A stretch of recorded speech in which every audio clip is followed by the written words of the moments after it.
Centro Misionero El Dios Proveedor trae a usted su programa La Voz de la Piedra Angular.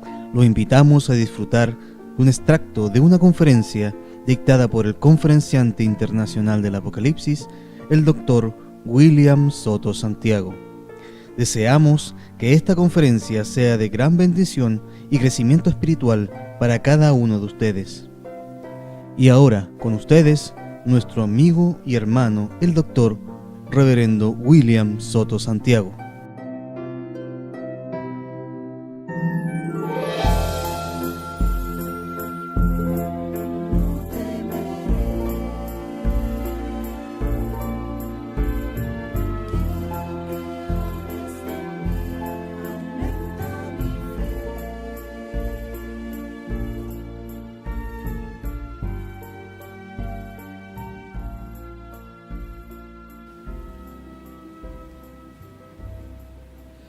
Es importante saber que la vida del Mesías le sería quitada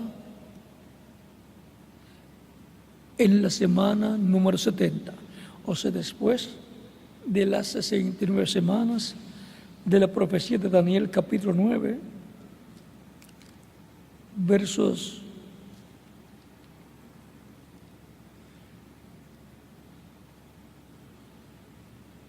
21 en adelante dice: aún estaba hablando en oración cuando el varón Gabriel, o sea, el arcángel Gabriel, a quien había visto la visión al principio, volando con presteza, vino a mí como la hora del sacrificio de la tarde, y me hizo entender, y habló conmigo, diciendo: Daniel, ahora he salido para darte sabiduría y entendimiento. Al principio de tus ruegos fue dada la orden y yo he venido para enseñártela, porque tú eres muy amado. Entiende pues la orden y entiende la visión. 70 semanas están determinadas sobre tu pueblo y sobre tu santa ciudad, para terminar la prevaricación y poner fin al pecado y expiar la iniquidad, para traer la justicia perdurable y sellar la visión y la profecía y ungir al santo de los santos. Sabe pues y entiende que desde la salida de la orden para restaurar y edificar a Jerusalén hasta el Mesías príncipe habrá 7 semanas y 62 semanas. 7 semanas y 62 semanas son 69 semanas.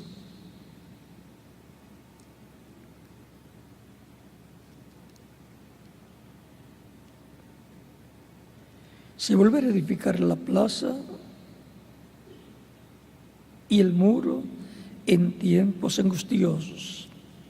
Y después de las 62 semanas se quitará la vida al Mesías, mas no por sí. Y ahora aquí tenemos la profecía que la vida del Mesías le sería quitada después de las 62 semanas, y primero le anteceden 7 semanas. Por lo tanto, después de 69 semanas le sería quitada la vida al Mesías. Después de 69 semanas, pues, en la semana número 70 le sería quitada la vida al Mesías. El Mesías tendría su ministerio mesiánico en la semana número 70, y a la mitad de esa semana número 70, la vida del Mesías le sería quitada, porque sería la expiación por el pecado, para quitar el pecado. Por lo tanto, llevaría a cabo la expiación. En él se cumpliría la fiesta de la expiación, quitando el pecado con su sacrificio y con su sangre, limpiándonos de todo pecado. Después de las 62 semanas se quitará la vida al Mesías, mas no por sí. O sea, no se va a quitar la vida, ni va a morir de muerte natural. Mas, dice, y el pueblo de un príncipe que ha de venir, esto va a ser después de la muerte del Mesías en algún momento, y el pueblo de un príncipe que ha de venir, destruirá la ciudad y el santuario. Y el pueblo de un príncipe que ha de venir, vean, el príncipe que iba a venir, Tito Vespasiano, y el pueblo, Roma. Fueron los romanos los que en el año 70 de la era cristiana o era común, destruyó la ciudad de Jerusalén, destruyó los muros, crucificó cientos o miles de judíos en las murallas y destruyó el templo también. Y desde ahí en adelante, Israel ha estado sin templo y por consiguiente sin arca del pacto en el lugar santísimo y por consiguiente sin la presencia de Dios. Y por consiguiente Israel fue esparcido a las naciones, conforme a las profecías del Antiguo Testamento y de Jesús, el Cristo, Jesucristo. Cristo profetizó también conforme a las profecías que hablaban de la destrucción de Jerusalén aquí, en Daniel capítulo 9, verso 26. Y el Espíritu de Dios, la presencia de Dios, vean ustedes, se fue en cierto tiempo de Israel. Estuvo con los apóstoles el día de Pentecostés. Después de algún tiempo pasó a los gentiles para buscar de entre los gentiles un pueblo para su nombre, que forma la iglesia del Señor Jesucristo, los cuales estarían entre los gentiles.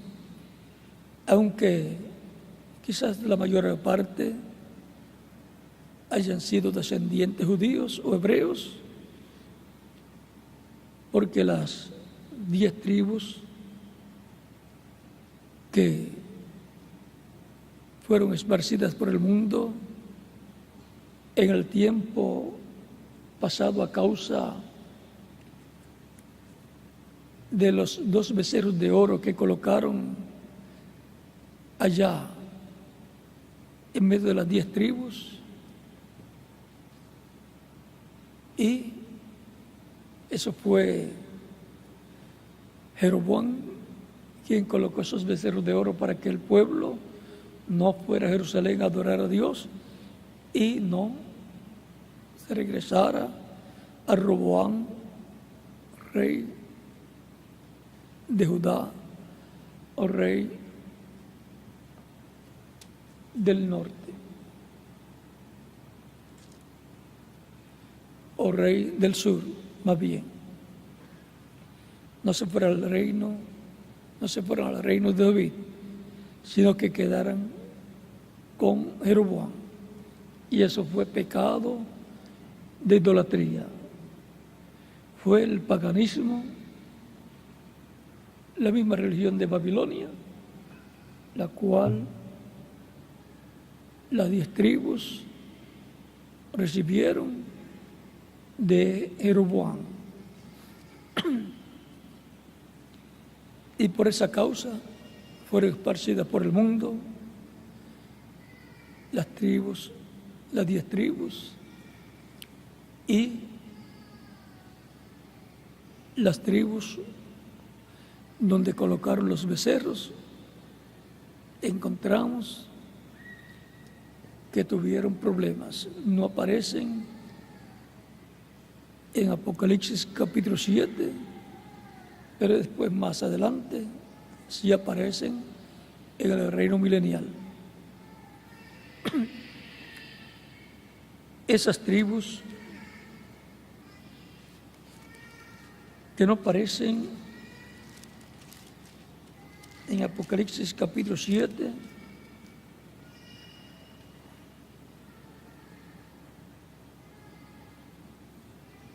es porque en ellas fueron colocados los becerros de oro, o sea, en la tribu de Efraín y la tribu de Dan. Pero luego aparecen en el reino del Mesías. Y ahora el nombre de esas tribus fue quitado, pero va a ser colocado nuevamente. Así es que si las tribus perdidas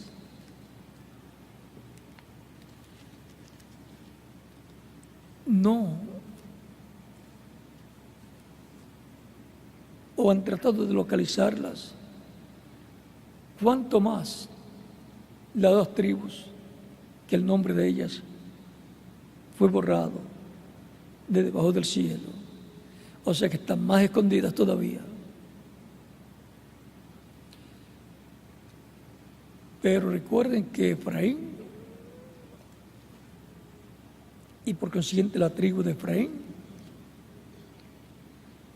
es de suma importancia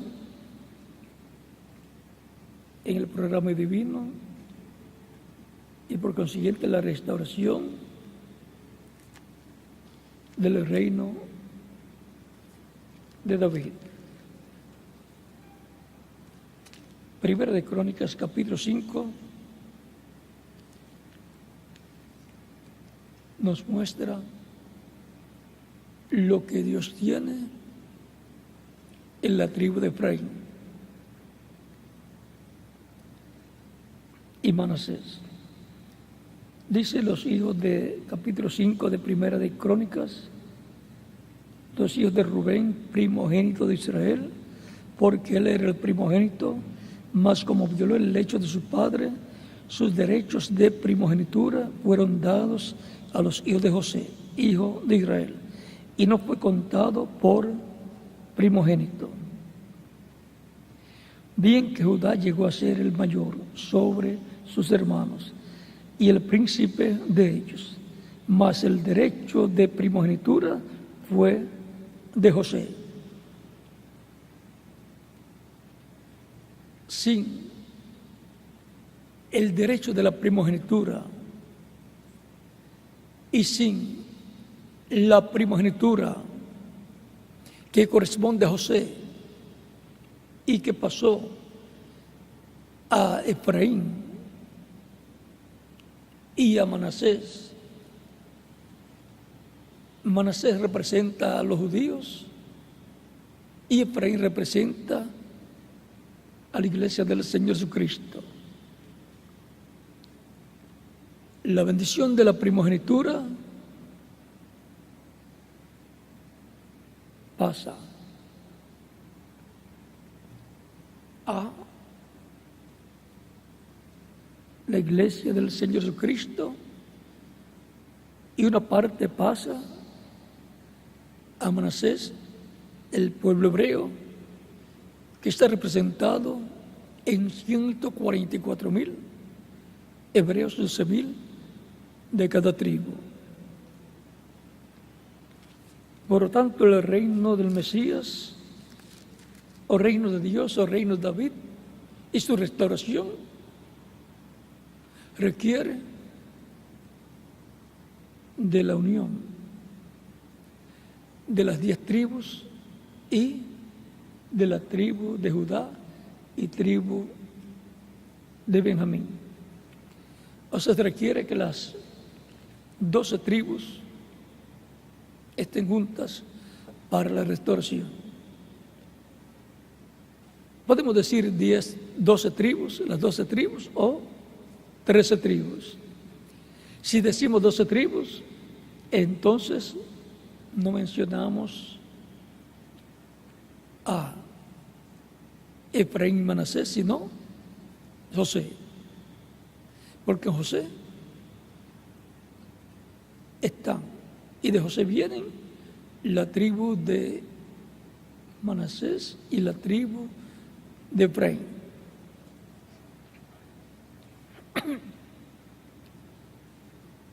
La bendición de la primogenitura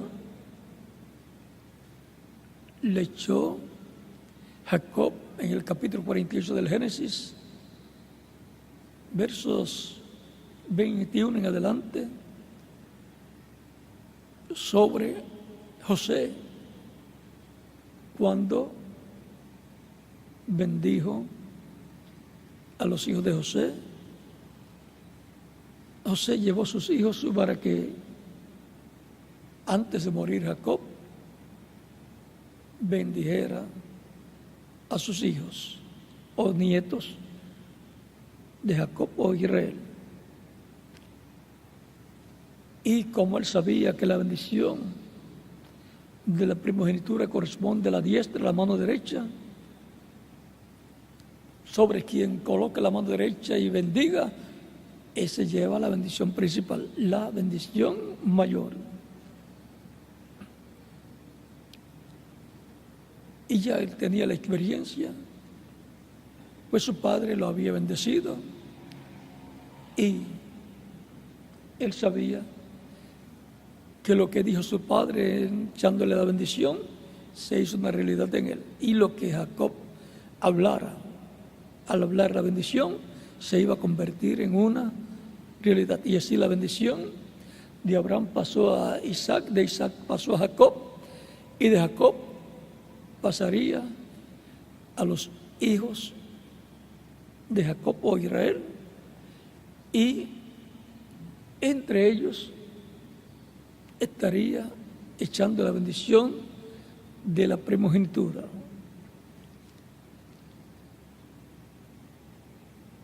Y la bendición de la primogenitura iba a ser dada a José, el cual es tipo y figura del Mesías, el hombre en el cual no hallamos fallas.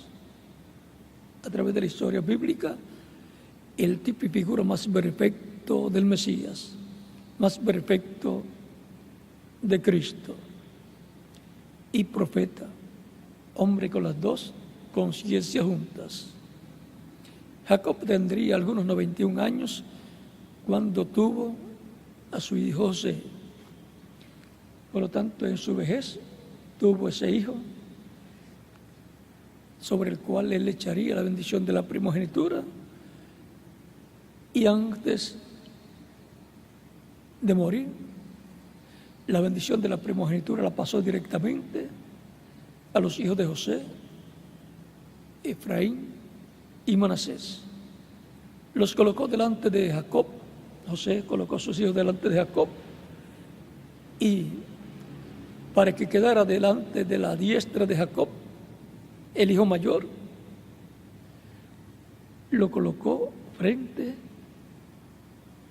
en dirección a la diestra de Jacob, a la mano derecha de Jacob, que viene a ser la mano izquierda de José. Y colocó a Efraín a la mano izquierda suya, José, de la mano izquierda de José, que venía a ser frente a la mano derecha de Jacob o Israel. Y mano derecha de Jacob, frente a la mano derecha de Jacob quedó Manasés, y frente a la mano izquierda de Jacob quedó Efraín. Ahora, José colocó bien los hijos, porque lo colocó a Efraín a su diestra y a Manasés a su izquierda, a su siniestra. Y ahora Jacob, cuando va a bendecir, pone la mano derecha sobre Efraín. O sea, de la mano derecha de Jacob pasa a la mano derecha de José, donde está Efraín, y lo bendice.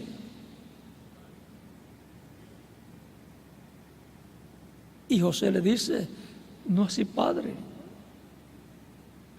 Le quiere quitar la mano para que la coloque sobre Manasés. Y Jacob le dice, Israel le dice: lo sé, hijo mío, lo sé.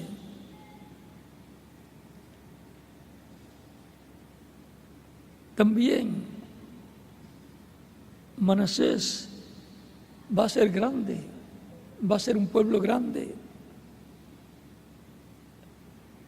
O sea, eso es Israel. Pero Efraín formará multitud de naciones.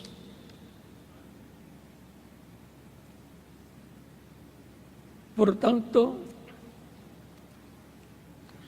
las promesas de que de Abraham y Sara saldrían príncipes y serían personas importantes, vean ustedes cómo se ha ido moviendo.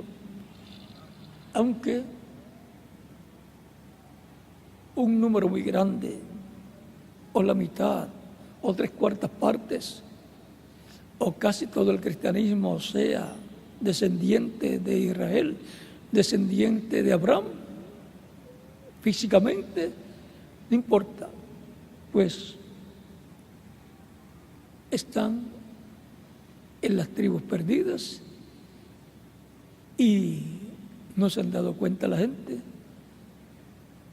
que un % muy alto de los que han recibido a Cristo como Salvador son descendientes de Abraham, descendientes de Israel según la carne. Pero como están en las tribus perdidas, no se han dado cuenta muchas personas que las tribus perdidas en su mayoría estarían en medio del cristianismo. Es el lugar donde el número mayor de las tribus perdidas sería encontrado. Hay un lugar en la Escritura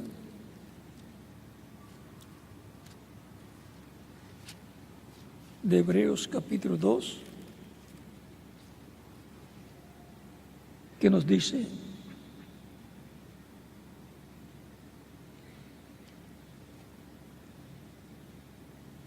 verso 16, porque ciertamente no socorrió a los ángeles, sino que socorrió a la descendencia de Abraham. La descendencia de Abraham socorrió a Dios por medio de Cristo y su sacrificio en la cruz del Calvario. Y no solo eso, sino que también San Pablo en Romanos capítulo 4 dice, verso 13, porque no por la ley fue dada a Abraham la promesa.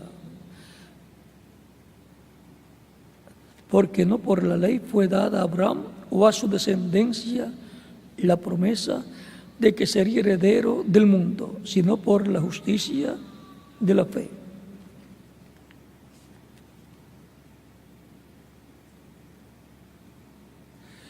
Por lo tanto,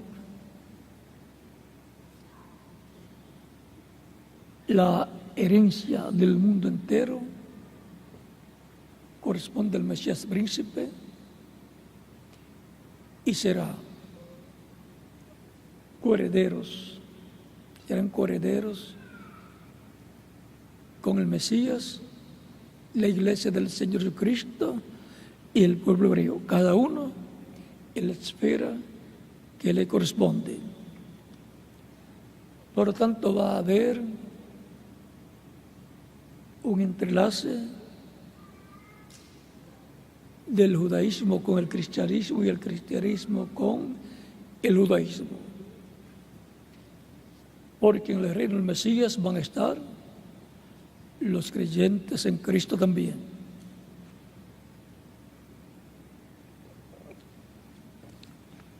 Son reyes, pertenecen a la familia real, pertenecen al reino celestial y son coherederos con Cristo de toda la creación.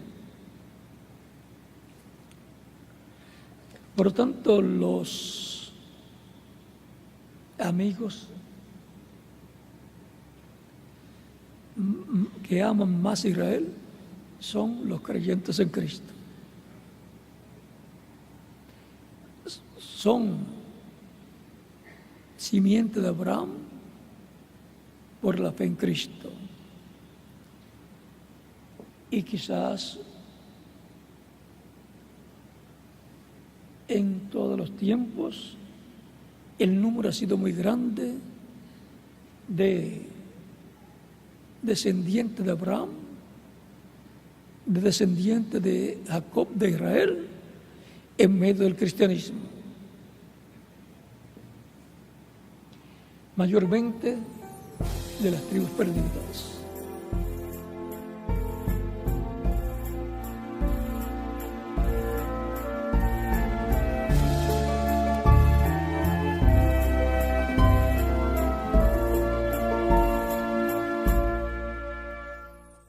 Que Dios bendiga esta palabra y sea de gran ayuda espiritual para cada uno de ustedes. Si usted desea escuchar esta u otras conferencias, puede solicitar sin ningún costo a nuestra página web www.carpa.com o dirigiéndose a nuestros salones los días viernes desde las 20 horas y los domingos desde las 11 horas. Al Centro Misionero El Dios Proveedor, ubicado en calle Rafael Sotomayor, 1908, esquina Collas, población El Tambo, Copiapó. O contactándose a los teléfonos 522-211-265, 522-211-265 o al 9900-77303, 9900-77303, o contactándose con el reverendo José Zambra, ubicado en calle Las Cerezas, 893, Villa Los Altos, La Florida, La Serena. En los teléfonos 512-491-079, 512-491-079, o al móvil 952-371-420, 952-371-420. Los invitamos a ver y oír nuevamente su programa por las pantallas de Atacama TV en señal abierta en Copiapó, en horarios de 14:30 a 15 horas. Y los esperamos nuevamente en un próximo programa, La Voz de la Piedra Angular. Que Dios les bendiga.